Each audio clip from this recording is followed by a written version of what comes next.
So this is Faz's second time as speaker. As I said, I don't know if any of you are in the audience for his first presentation, but it included one of my top 10 Nerd Nite anecdotes. And they have to be really good to stay in my top 10 because I'm so drunk by the end of most Nerd Nites that I sort of remember them on the night. But 3 weeks later, I'm trying to tell people about this excellent fact that I learned and realized that it's gone now. But Faz was talking about flesh-eating bacteria, and there was a story about an anaesthetist who had this flesh-eating bacteria. He was asymptomatic, but it was in his bum. So every time he farted, he just infected everyone in the surgery. So that's nice. I hope no one was eating dinner while I'm talking. But anyway, this is not about flesh-eating bacteria. This is about far more hopeful and optimistic and necessary medical innovation. So Faz, can I hand over to you and tell us about COVID vaccines? Okay, sure. Can you spotlight me? Evie can. She's got all the magic powers now. Hello. Hey, welcome. So, usually when I start a microbiology talk, so my name's Faz, as you probably know, you have that great introduction. So usually when I have a microbiology talk, I have to explain about the virus. And if I have to explain to you what COVID-19 is, do you know what? Actually, you don't actually have to watch the rest of this. Enjoy your sweet summer, this not knowing about all this kind of dystopian hell that we're currently in. So yeah, the thing I'm going to be talking about is COVID-19 and how are we going to stop this outbreak that's keeping us all indoors and stop keeping us away from the backyard comedy club where we'd usually be. So there are many strategies to stop the outbreak, such as like face masks and social distancing, locking down, testing and tracing, but those take work and lifestyle changes. I mean, it's like the diet, the lifestyle changes. I mean, I just want like diet pill version of curing the coronavirus. I want a quick and easy fix. And surely that's what vaccines are for, because that's historically like the reason for being. I mean, talk to someone who has smallpox or someone under the age of like 60 who's had polio. You can't, because vaccines have shown the way. So what do vaccines do? Vaccines are there to teach your immune system what a virus looks like before it infects you, so that it can pump out antibodies and combat the virus when it appears. I mean, so the question is, why don't we have a vaccine for coronavirus yet? I mean, I think it's quite. Thing is, calm down, people. We only found out about the coronavirus like literally less than 12 months ago. So it's been really hard. So that's why suddenly, the moment this virus came out, everyone has been rushing to find a vaccine to cure this terrible disease. And which is why I am announcing the COVID vaccine Olympics. That was the national anthem. Thank you for that. Yeah, so the question is like, so we've got so many different vaccines coming out there. I mean, when I first wrote this talk, it was about 100 candidates. This morning, it's 300. So I've had to like pare that down to figure out who's going to be qualifying for the events, because there are 3 main events for the vaccine Olympics we need to pay attention to. So let me run you through some of them. We have phase 1 testing. So this is the very first stage of getting into people. First time vaccine sees people. Before that, usually it goes into primates. Sometimes it goes to the mice. For a lot of these vaccines, it seems that they just go straight from press release to phase 1. So the purpose of phase 1 is to test the dosage of the vaccine. And so you can have like some people having a small dose, some people having a large dose, and we have to figure out whether it's safe or not. If suddenly the large dose causes people to die, maybe that was a bad idea to do. And phase 1 tends to use very small numbers of people, because in the event there's any side effects or mortality, you want to make sure that affects as few people as possible. So yeah, so so once you have a vaccine that passes through this, where you find the ideal dosage, we go to our second event, which is the phase 2 testing, where you test a much larger number of people using the correct doses that you've found out before. And at this stage, you can probably see a few rarer side effects, because if you're only testing 10 people, a side effect that happens only 1 in 100 probably won't turn up. And so when you expand to phase 2, you're more likely to see less common side effects.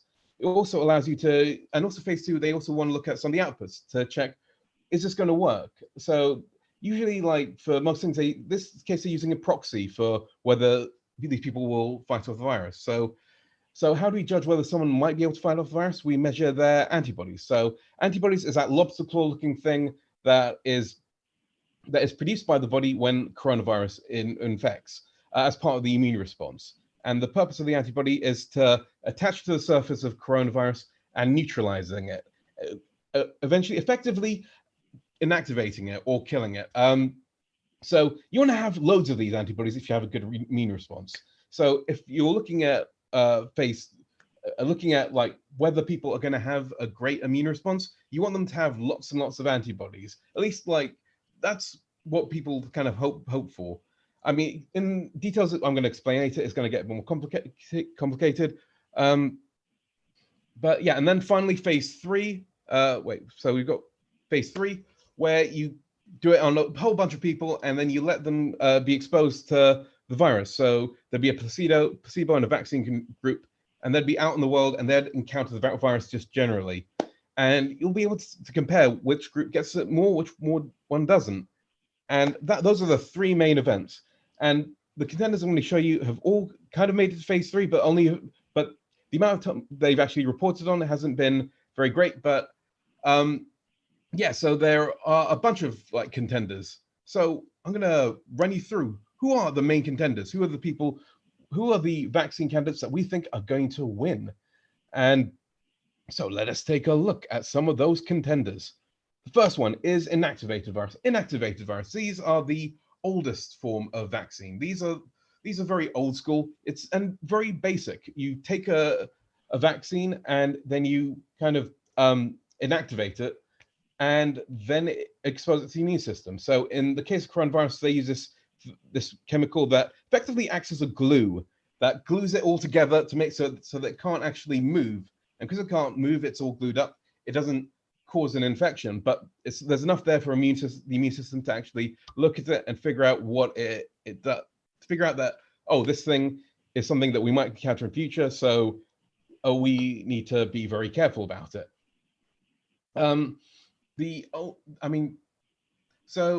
Yeah, there are currently two companies working on this kind of vaccine. So the Sinovac, which has developed a killed virus vaccine, that's actually has now been gotten limited approval.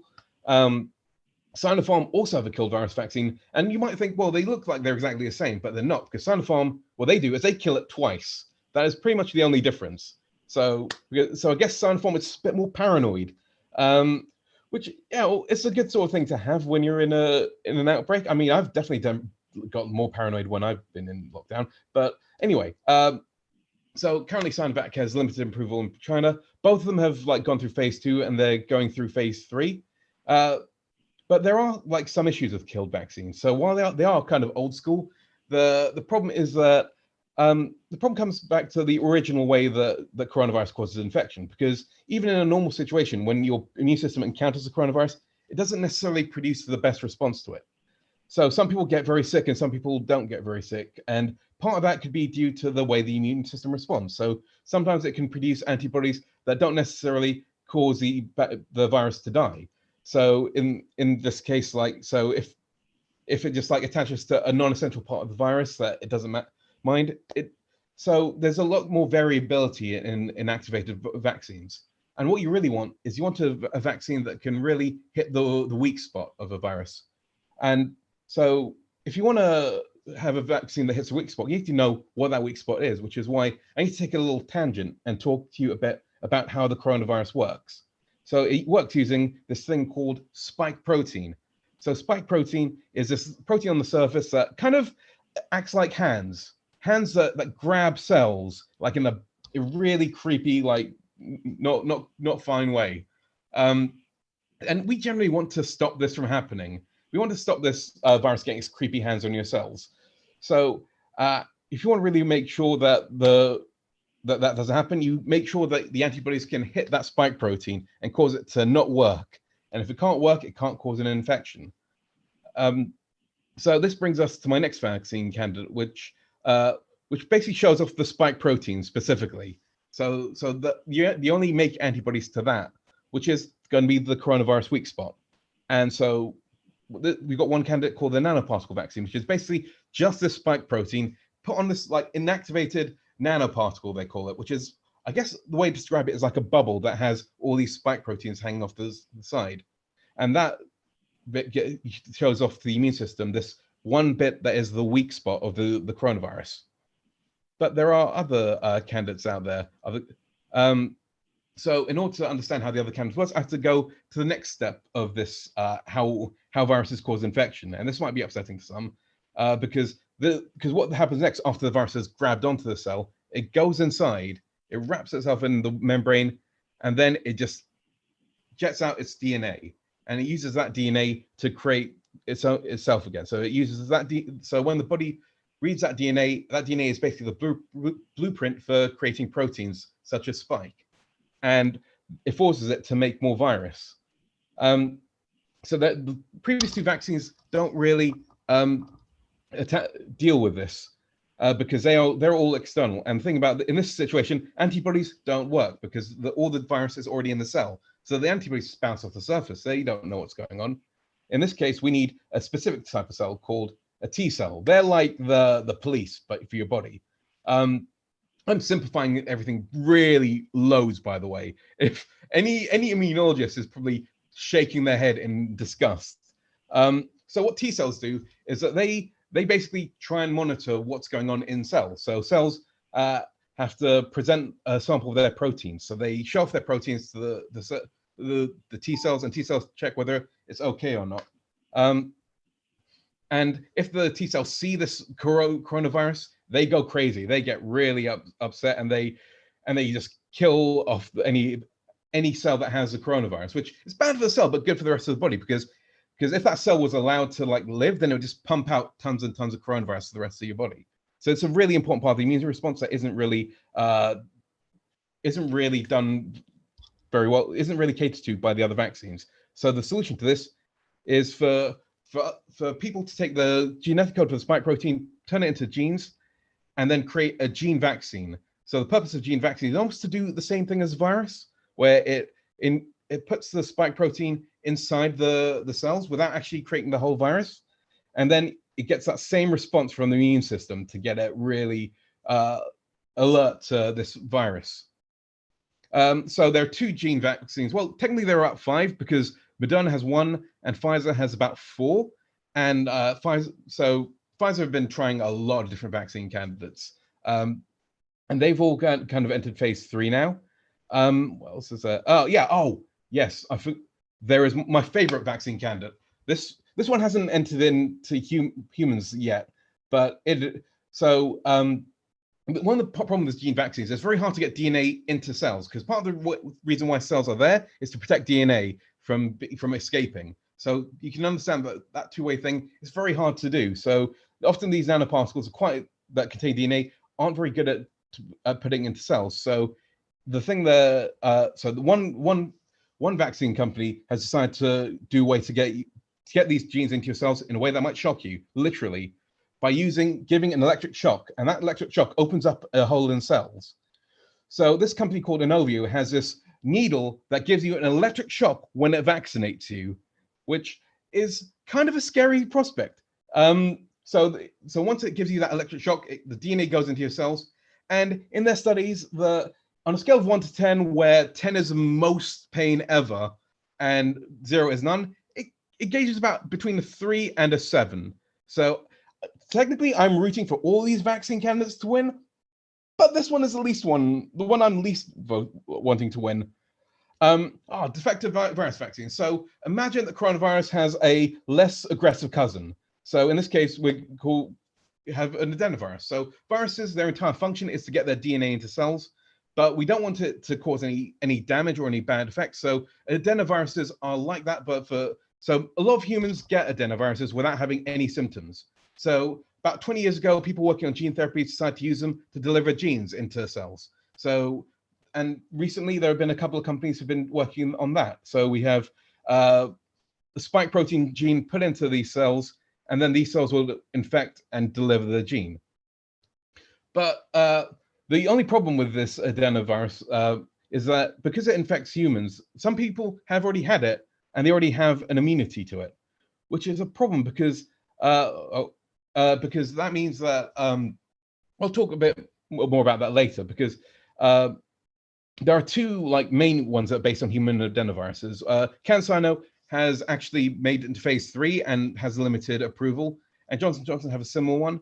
But the problem is that if you're already immune to this virus, it'll get cleared out before it can even put a single bit of DNA into you. So that's a problem, because that means that you can get dose of the vaccine and get no effect whatsoever, because it's never got the chance to express that spike protein. So it just bounces off the cells. Also, another one so this is the Russian vaccine, where they're taking both. They know that this immunity is a problem, so they decide to hedge their bets by using 2 different adenoviruses, because likelihood is you're not going to be immune to both. So they give one as your initial, and the other one as a booster. Unfortunately, this one's going to go to the referees, because some people have made a few kind of accusations about their data, so they might be delayed coming out of the gate. And of course, we got the chimpanzee adenovirus, where we avoid all the ideas of pre-existing human immunity because they get it from a chimpanzee. And this is the Chadox vaccine that we've heard quite a lot about coming out of the Oxford AstraZeneca. And those are the main vaccine candidates. And the question is, who will win? Well, and what will winning even look like? Because in the end, we don't know we have literally zero data on whether these will actually work in humans. That we won't get that until the end of phase 3, and nobody's published their phase 3 trials yet. And we probably won't see anything until at the earliest October, at least if Pfizer is to be believed. Which and even then, if you have an active vaccine, what will that vaccine look like?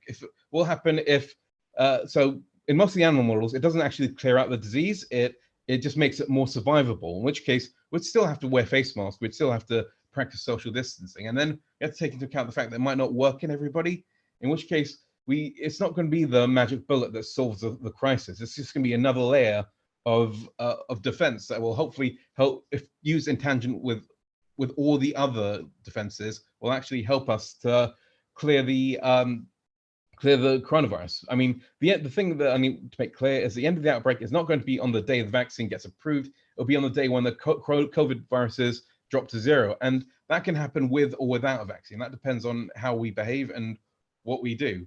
Yeah, I believe that's my time. Thank you very much for listening. Yeah, I guess I should plug my YouTube channel, because down there I've got my YouTube channel. I need more subs. So every week, me and a friend, we talk about microbiology, about the deeper kind of nitpickiness of different coronavirus science papers. And I desperately need to change my name, but I need more than 100 subscribers to do that. So if you could subscribe, that'd be really helpful for me, because this is not a great name for my searchability. I mean, it has been commented on in the chat. Thank you. I mean, I think that sounds encouraging. I feel like that sounds encouraging. Before I hand over to Susie, I'll again abuse my host privileges. A really cynical question. How much money stands to be made out of this? Or does money also stand to be lost? Like if Pfizer wins and another Shearing loses, is that the end of the loser, or is this just one other vaccine in a huge pharmaceutical kind of cornucopia of money-making tricks?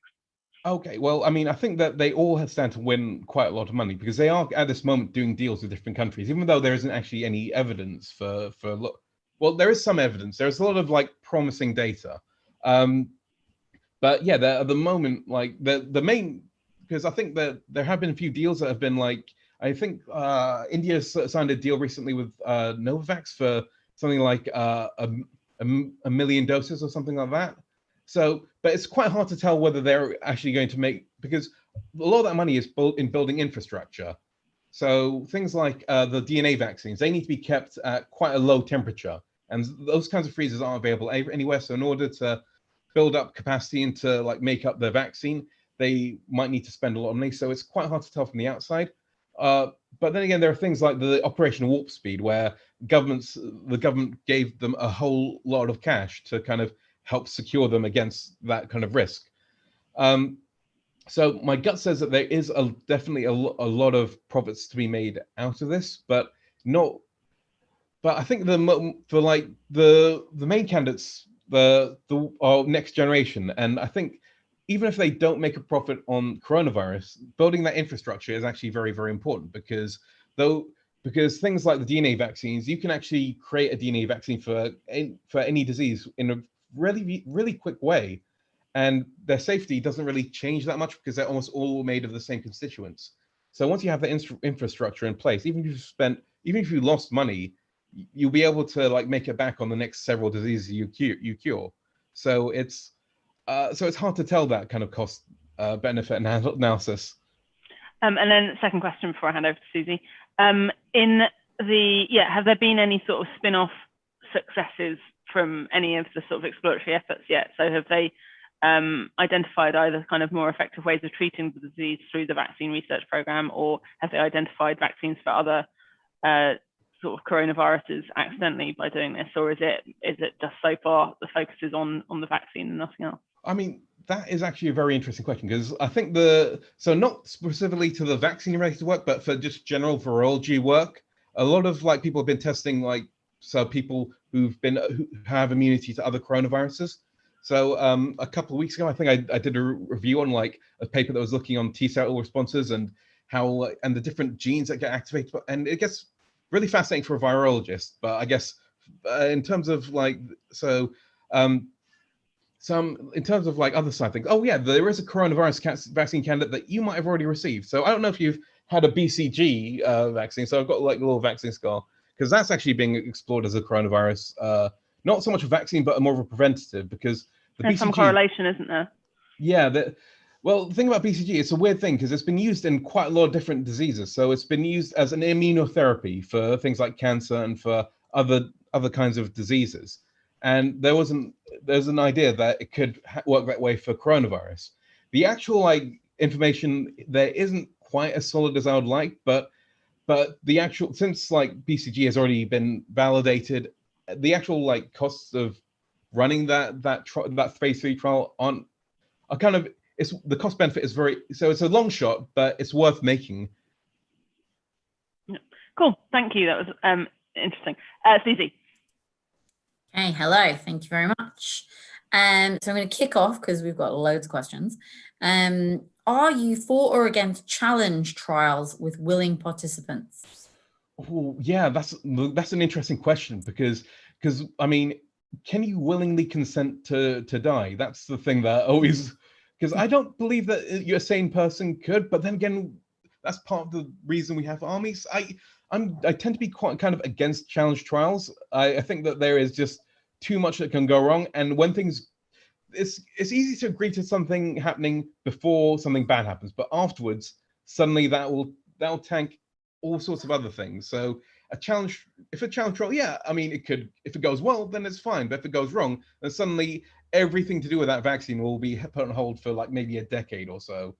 And I think that that's something that we have to like really think about because, I mean, again, it might be willing sacrifice, but then again, people might not know what they're signing up for. And can you provide that? I mean, if you can, I mean, have you really been properly informed if the main risk is that you might die? I mean, I don't know. I feel like that people will change their minds, and that it is something that's, especially in this. So usually for challenge trials, there's some other thing that they could be treated with. So if we're working on like the disease I worked on, the flesh-eating disease, there are like antibiotics there that can prevent you from dying.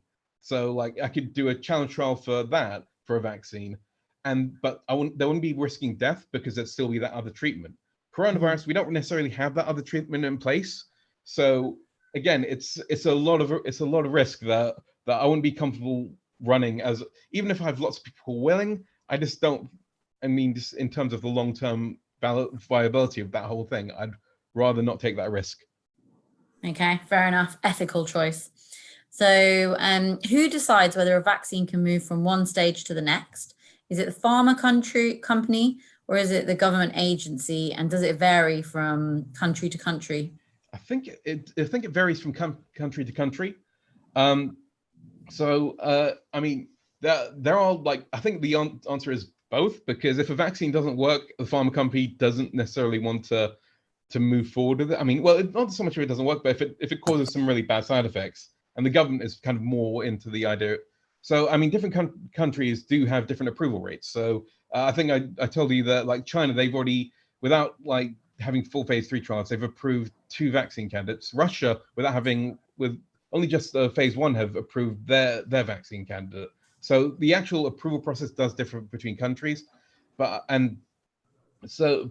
think but because of that difference, I think pharma, they try to do every single thing just so they can sell it to every single region, because not every country is going to take that risk. And so having that evidence helps them to sell their vaccine. Cool. Thank you very much. Are governments and the scientific communications community adequately prepared for the battle against the global anti-vax movement? So in order to make sure this vaccine actually gets out to people? I mean, because we've been doing such a great job so far, haven't we? No, I don't really think that. I don't think that we're geared to deal with that kind of misinformation. I think because now it's going to come from 2 sides. Because if we get like a vaccine in October that works, then that'd be great. But I do feel like there's a lot of mistrust in certain governments that will prevent people from taking it. So I think that will be a big problem, and it also depends on how efficient, how much the vaccine actually works. Because if it is one of those rare vaccines that works like 100% of the time, it won't. I mean, we can still with test and trace, we can still actually like keep it under control. I mean,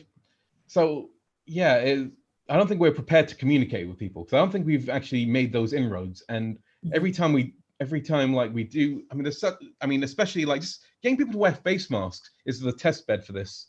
If we can't get people to wear face masks, then how are we going to get people to have vaccinations?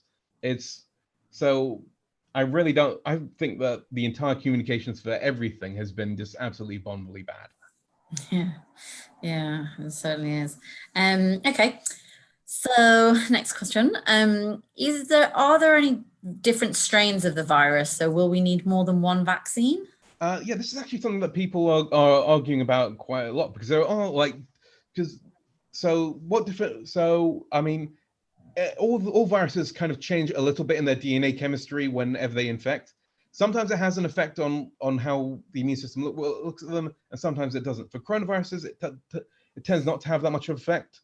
But so all species. So as in terms of species divergence, there are a few strains that seem to be diverging, but no one's actually been able to demonstrate that they're actually properly separate, or they're not going to have the same.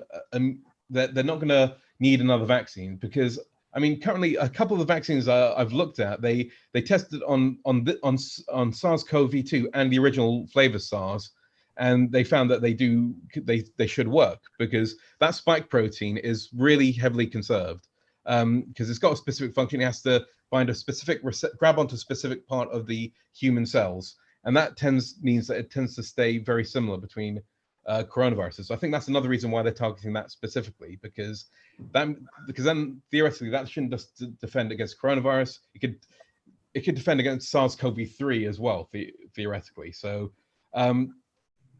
in terms of like strains, I feel like it depends on how you define strains. It's one of those weird like kind of etymology kind of words where functionally they're all the same strain, but if you want to really delve deep into like the nitty-gritty of how the genomes work, then there are different things out there. So I mean, one of the things. So I don't know if you heard about the person who got infected twice by coronavirus. So the reason they found that out was because the coronaviruses that infected them were slightly different in their genetic like components. So that's why they were able to tell that there were 2 different, that this person got reinfected. Because if they were the exact same, then you wouldn't notice. You just think they have long COVID, so you don't necessarily know that. So I think there are definitely some substrains out there but they aren't yet different enough to warrant a new vaccine yet. Okay. But, yeah. So this is a sort of similar question, but from another angle. So will there be a vaccine combo? So kind of using some of, like a combination of some of these different elements? I mean, that's effectively what the Russian vaccine is doing. So the Russian vaccine is a combination of the Johnson & Johnson vaccine and the CanSino vaccine. So I feel like they could be. I mean, at the moment, like so for the killed virus vaccines, they might do that, because with killed virus, that is reliant on the strain of virus you use a lot more, because so I know, like with flu, they have like they do use kill virus for some of those flu vaccines, in which they create a cocktail of flu strains that might infect you in future, and they give that to you. So it is conceivable. At the moment, they're looking to have at least one vaccine that works rather than going. And so maybe once that comes out, they'll start going bigger and thinking, let's get 5 in now that we've proven it. So that'd be a nice strategy, I think. I mean, one of the questions was about how like hopeful you are about the Russian vaccine. It has already been approved. Do you think that's just a political decision, or do you think actually it could be? I think that's a political decision. We don't really have enough information to know whether the Russian vaccine has been approved. And a group of Italian researchers went through the data, and they've like lodged a complaint because they kind of feel that there's something suspicious looking about it.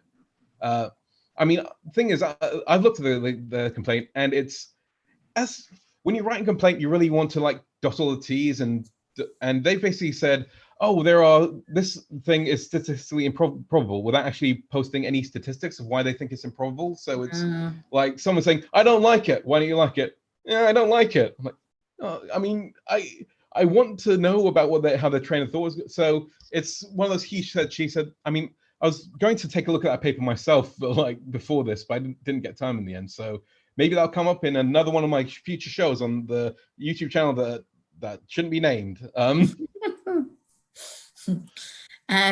Okay, cool. I'm going to jump back on the group to see if we've got any new questions, which I think we have. So there's been a lot of rumors about immunity for survivors isn't that long lived.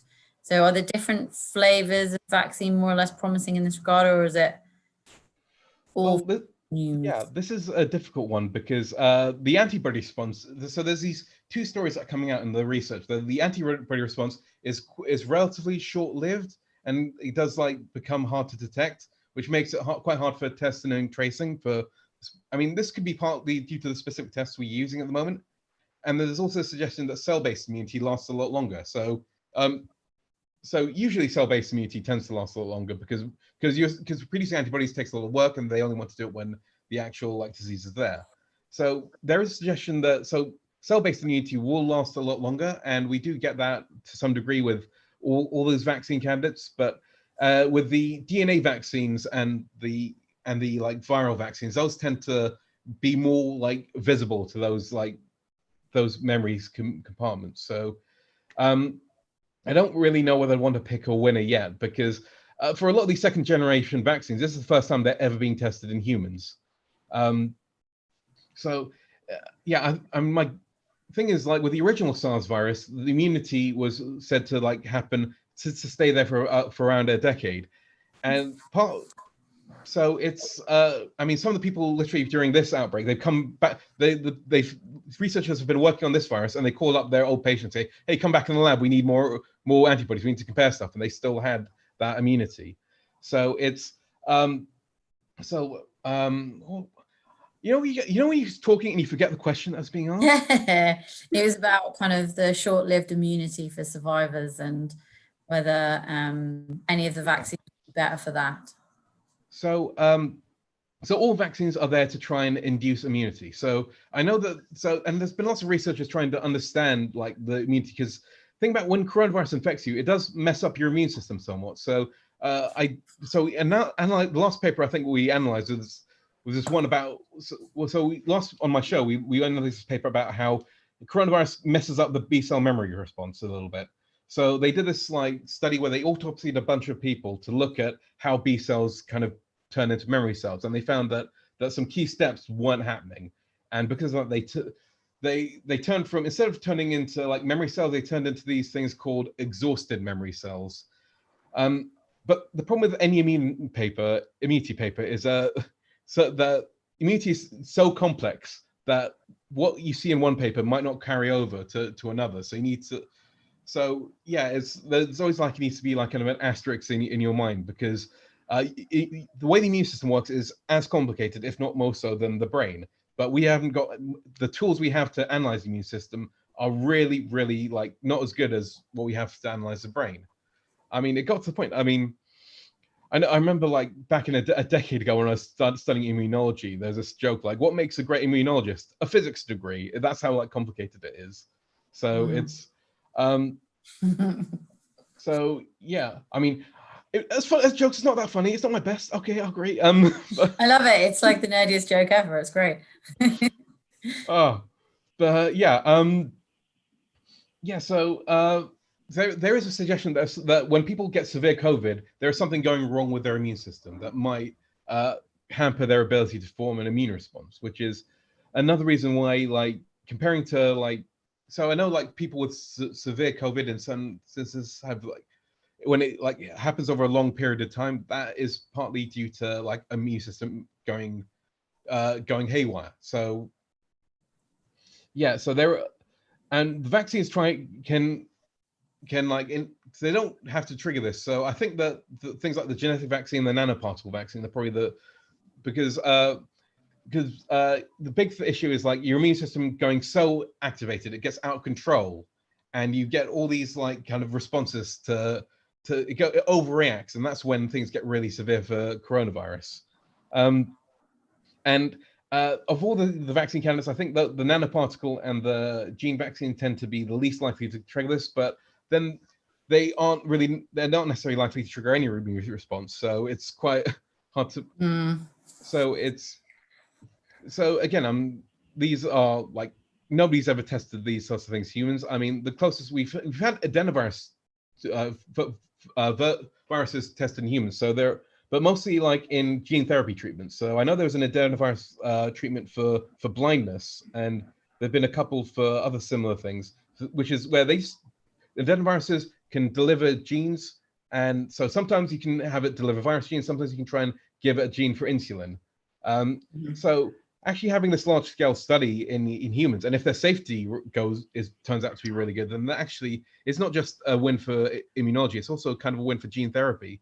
I'm gonna butt in here and cut you off now, Faz, because I feel like you could probably talk about this for a lot longer, but you do have a YouTube channel to recruit subscribers to, so that you can change that name. And we have to wrap up here.